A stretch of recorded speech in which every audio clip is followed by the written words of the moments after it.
खारेपाट विभागाला आज गेली 35 वर्ष पाणी मिळालं नाही. पाण्या वाचून हा खारेपाट विभाग जो आहे तो वंचित आहे आणि त्यासाठी आता अमरचंद म्हात्रे जे आहेत ते उपोषणाला बसलेले आहेत.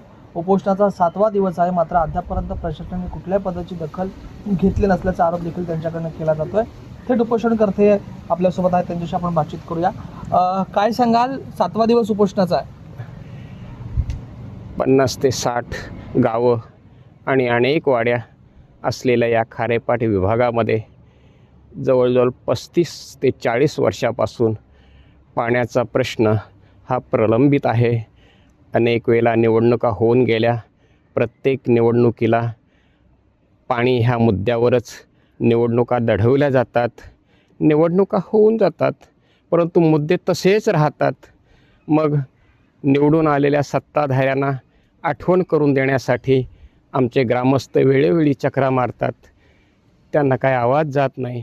शेवटी आंदोलनं अनेक अशी 35 वर्षामध्ये अनेक आंदोलनं केली पाण्यासंदर्भात, तरी पण त्यांना जाग येत नाही आहे. शेवटी मला निर्णय घ्यावा लागलं.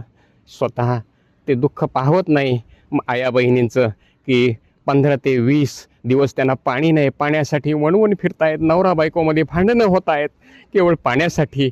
बाई माणूस रात्री जागी राहिली आणि दिवसा जर तिला शेतावर कामाला जाता नाही आलं तर नवरा तिची मारून तिचं छळ करतो का? पाणी नाही मिळालं म्हणून, शेताचं काम नाही मिळालं म्हणून. हे केवळ पाण्यामुळं भांडणं चाललेली आहेत.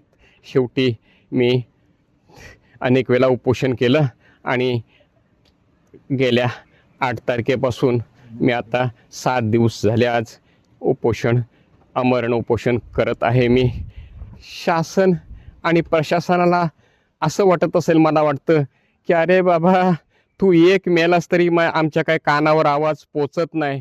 अशी अनेक माणसं मरतील, रस्ता रोको होईल, जाळपोळ होईल, अशा अनेक नको त्या घटना होतील, त्यावेळी आमच्या कानावर तुमचा आवाज पोचेल असं तर शासनाला वाटत नाही ना.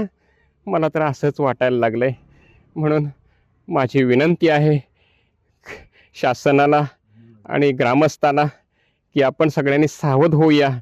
हे शासन प्रशासनाच्या खांद्यावर बंदूक ठेवून आम्हाला मूलभूत गरजांपासून वंचित करत आहे.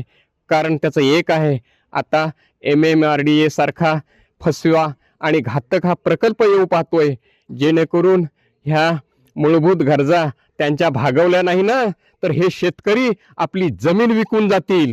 आणि मग ह्या सरकारला हे फसवा प्रकल्प राबवता येईल आणि आमच्या शेतकऱ्यांना देशोधडी लावण्याचा यांचा प्रयत्न आहे. बस, मला काही बोलायचं नाही. बस.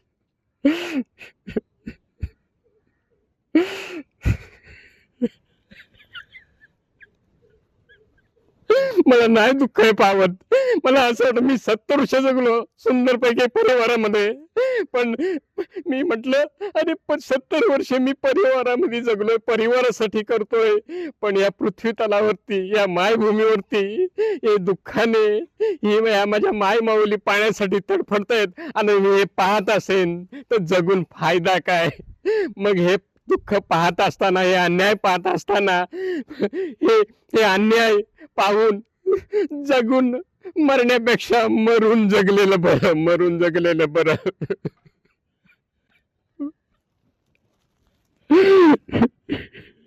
आपण पाहतोय खारेपाट विभागामध्ये पाणी प्रश्नासाठी अमरचंद म्हात्रे हे गेल्या 7 दिवसापासून या ठिकाणी उपोषण करतायत. अनेक नेत्यांनी आश्वासनांनी वर्गण्या केल्या, मात्र खारेपाटचा पाणी प्रश्न जो आहे तो अद्यापर्यंत सुटलेला नाही आहे. राजवैशू पार्टीनन मराठी.